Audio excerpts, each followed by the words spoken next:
मतदारसंघातनं उमेदवारी अर्ज भरला.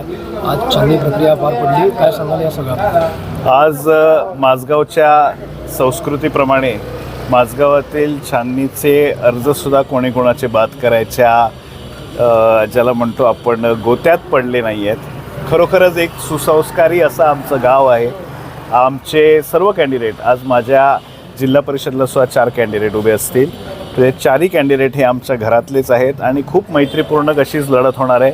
पण मी एक गोष्ट इथे नमूद करू इच्छितो.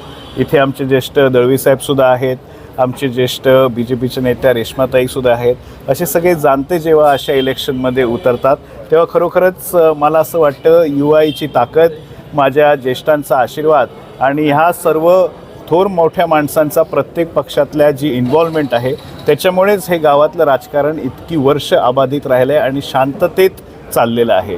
मला असं वाटतं ही सुद्धा 2026ची जिल्हा परिषदची निवडणूक इतकीच शांततेत आणि प्रेमाने लढली जाणार. निश्चितच स्वर्गीय भाईसाहेबांचा, विकासभाईंचा वारसा तुम्हाला आहे. मोठी जबाबदारी खऱ्या अर्थानं ती आहे. ती कशी पुढे घेऊन जा? आज विकासभाईंनंतर खरोखरच आम्हाला त्यांची उणीव ही पावलापावलावर भासते. पण मी जसं मगाशी सांगितलं, इथे अशोक दळवी साहेब आहेत, रेश्माताई आहेत, माझे इथे दुसरे कॅन्डिडेट आहेत, BJPचे बिर्जे साहेब आहेत, इथे गावकरताई आहेत, ह्या सर्व इथे आहेत.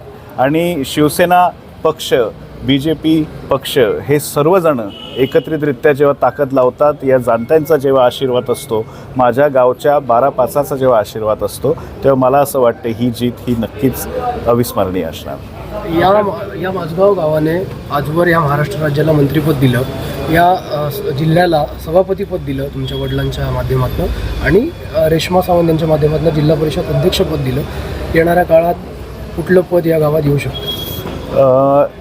राजकारणिकरित्या या गावाचं वैशिष्ट्य नेहमी राहिलेलं आहे.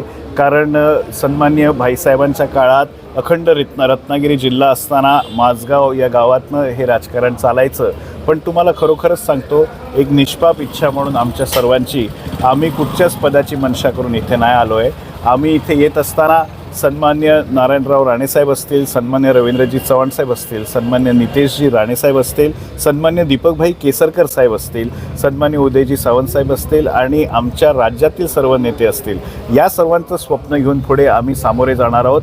आणि सन्मान्य देवेंद्रजी फडणवीस साहेबांनी जे काम केलेलं आहे, सन्मान्य उपमुख्यमंत्री आमचे सर्वांचे लाडके शिंदे साहेबांनी जे काम केलेलं आहे, अजितदादांनी जे काम केलं आहे, तेच आम्ही जनतेसमोर घेऊन जाणार आणि आमचा तोच अजेंडा असेल.